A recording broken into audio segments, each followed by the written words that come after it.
Every business owner remembers the day they started. And if you've been in business for any length of time, you probably remember exactly what it felt like too. The excitement, the uncertainty, the responsibility, the hope that all of the hard work would be worth it. For me, that day was 25 years ago. No clients, two young kids at home, and the belief that business owners who spent a lifetime building their companies deserved a higher level of service that was available at the time when they were ready to sell. I launched Osage Advisors 5 weeks before 9/11 on August 1st, 2001. And since then, we've guided owners through the biggest financial decisions of their lives, through a recession, a pandemic, and everything else in between. Hi, my name is kdee, and this is the ins and outs of selling a business. On this two-part edition, I'm looking back at 25 years of how we got here and the lessons every owner should hear before they sell.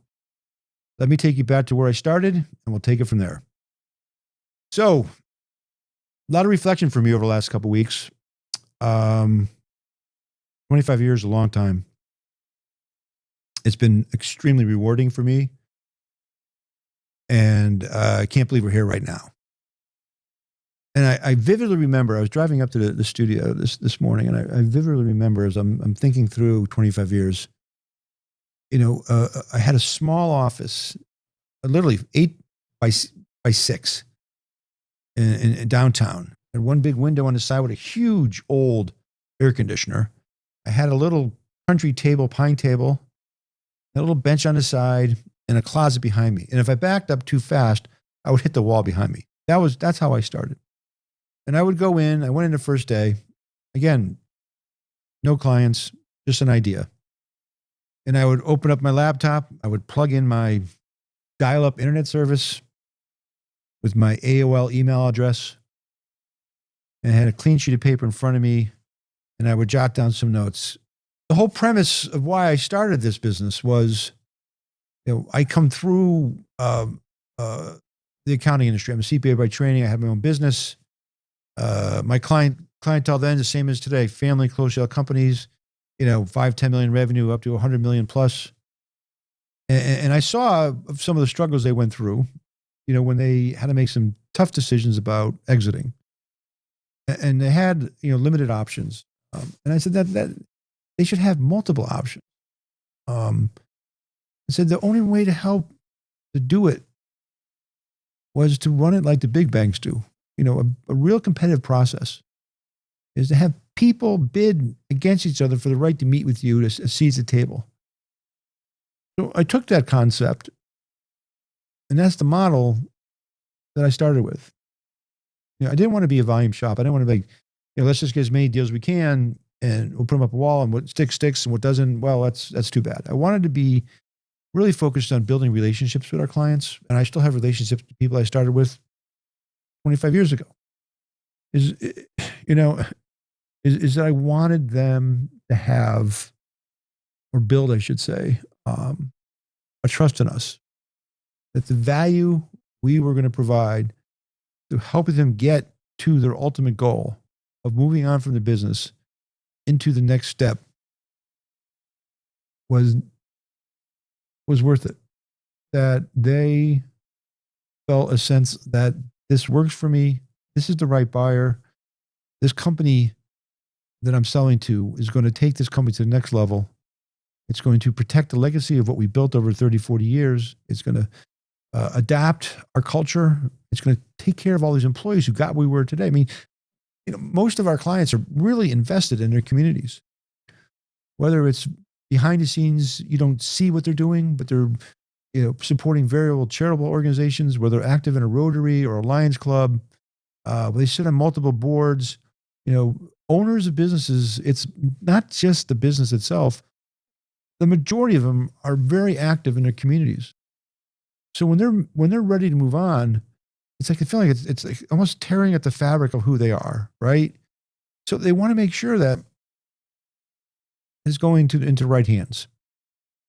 So, that's saying a lot, I know, but that's kind of how I looked at it.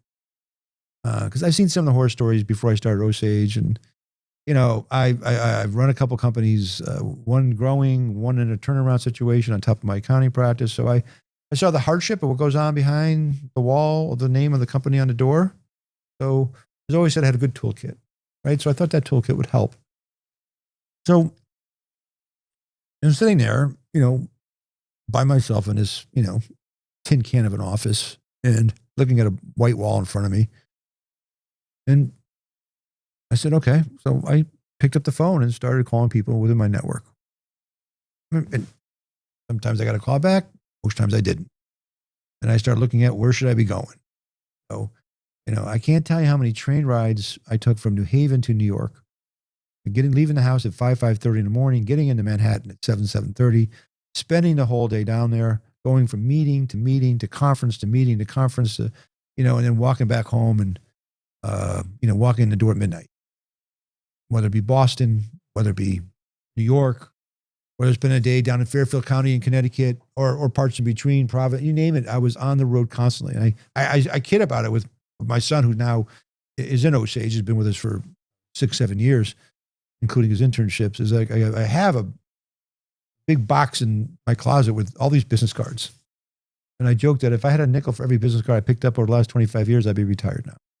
Because I just worked it and worked it and worked it. With the idea that this concept, this model of being invested with our clients, understanding what's important to them, understanding what's motivating to sell, what their goals and objectives are, never losing sight of that, and advising them, gaining their trust would work. So, after,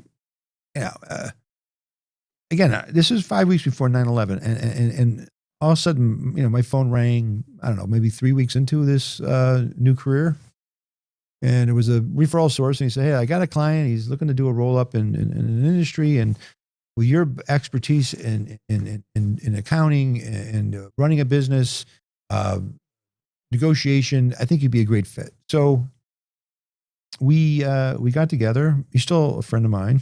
And he hired me to help him through this whole strategy. I was part of a bigger team. But then as we literally, the day after, 2 days after the assignment started, the tragedy of 9/11 hit. And I remember exactly where I was at that day. And, it was awful for all of us, but it's like, oh boy, we have to take a pause on everything. We have to sit back. We have to kind of see what's going to happen. Again, I still got to feed a family, and I got 2 kids and a mortgage and everything else, and trying to provide for college education, funds, for the future of my kids. And, a couple of weeks after that, he says, like, we're ready to roll again. So I went in, and, that was like my, like everybody else listening, or watching this podcast, business owners, it's that first account, right? That first client that gets you going. It becomes the backbone of everything you're trying to do. And you can't do enough for that client because they got you started. So, we worked through this took up 60-70% of my time for, I'd say 18 months, 20 months. So I was working hard on this client, right? And the other time I'm out looking to develop another client. And so things started to move forward. And one of my former clients from my CPA practice called me and said, hey, look, I understand you're out there on your own. You're doing M&A. I want to sell my business. So I got together with Gary, great guy. He had a multi-location retail outlet, and he hired me to come in. And he kind of did everything himself, right? He had him and one person, and he had all these locations. So as we got into it, it's always about going that extra step. I've always done that in my career anyways for my clients. But as we got into, we found the right buyer, went through a whole different process. And back then I wasn't really focused on technology. I wasn't focused on, putting systems in place, CRM systems to support everything I wanted to do. I just wanted to get business like everybody else. So, I was working the phones, and we talked to multiple buyers. I went to conferences, everything else. We found the right buyer, and we got into due diligence. And it was like, okay, Gary, I need you to do this, this, and this. And he said, well, I don't have time to do that. I said, well, we can't get the deal done without them, kicking the tires. And my accounting firm was unavailable. So I thought about it, because, this is like we all are, right? I mean, you sweep the floors, you turn off the lights, you turn on the lights, you run the machines yourself. So I said, give me the key to your office. Let me know what you have, because my accounting background. So I literally went in there over a weekend, and and this was not part of my agreement, but, again, going that extra mile. And I spent, I don't know, 20, 25 hours over 3 days, even longer, completing everything needed to be done to get the deal done. Right. That was part of it. And what it kind of taught me is that you always have to go the extra mile for your client to get things done. And we still believe that today. So, that was, one was a buy side, one was a sell side. We got going, we were moving forward. And then things were starting to pick up. Business was kind of getting to where I wanted it to be from a standpoint. We started to develop a initial small kind of website, but was it really what I wanted? I said, no, but I don't have really time for that right now. We were pitching business. Like I said earlier, we were going around and the thing that I never really thought of, never really lost track of is that it's a relationship business to us. Is that you need to listen to your client. You need to listen to what their concerns are.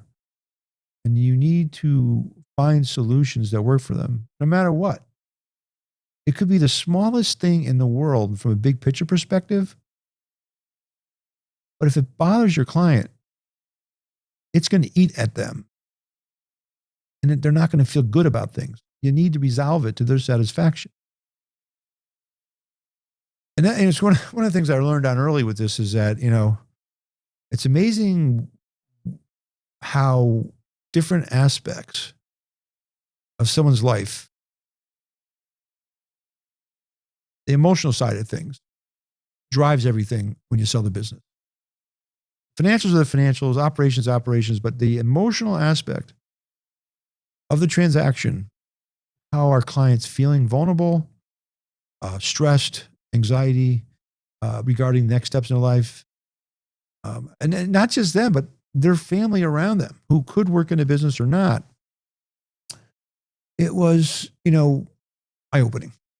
I dealt with some of it in my accounting practice. I've dealt with some of it when I was running a couple of companies when I had multiple family members working, but they were working for me. They weren't my partner, right? The amount of communication, conversations, ongoing, a constant transparency between the client and the advisor, Osage, us, me, talking through these issues over a very short, again, they just kind of knew me through introduction, prior to us being, but the closeness that I felt, and do feel and encourage with the clients is why the deal gets done. Is that we're their support network. We're their advisor. We've seen deals. We've been out there. We come up with solutions that help them make the biggest decision of their life outside of, maybe getting married or starting a family. I mean, I deal with it. I've been dealing with it for 25 years now. We have several deals right now, and we're going through the same conversations. My phone rang at 9:00 last night, and I picked it up. They said, you always pick up. I said, yeah, I always pick up. I'm getting a little older, so maybe 9:30 I'm probably asleep, but I always pick up. And listen, you can't tell a business owner what to do. What you can do, and what I do, what you should do, is listen to them and help guide them towards the right decision. At the end of the day, it's always their decision. Do the deal or not do the deal.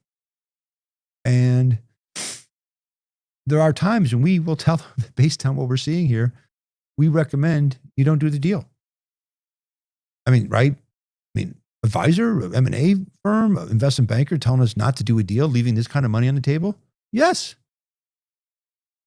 We do that all the time. I just did it a month ago with a very large transaction, with a very, fair fee for us. And I said, no, don't do this. It's your call to do it, but I'm telling you, don't do it. Because it's not market. It's not fair to you. It's not fair to your family. And you could get, they could come back to you and claw back some money from you, right? So, but I guess the point I'm getting at is that you want to guide them to a decision process that they make themselves, with the hope that once they get to that decision, they have all the information in front of them, that they can make a informed decision to sell. And we've stayed with that. All right, that's kind of like in the back of my mind on every conversation I have with people. We've turned down a lot of business over the years because we spend a lot of time looking at the valuation of a business from a standpoint of a current market perspective. And if we feel the company's worth X, but our client wants Y, our answer is, you need to grow your profitability by X, Y, and Z to get to that number. So that's what I want. Well, we can't help you because we only see it's X. We're very open about that. We don't take every deal just to take a deal. We want to be aligned together, that we feel comfortable from a relationship perspective, number one. Two, from where we think the company will likely sell for. So we're very honest about that. And I've always been honest about that. And I will continue to be honest about that. We talked a lot about how Osage got started today in part one of our two-part 25-year anniversary special podcast. I hope you have the opportunity to join us for part two. We talk more in depth about some transactions, lessons learned, and where we're going in the future. I hope you have a chance to listen to it and enjoy. Thank you.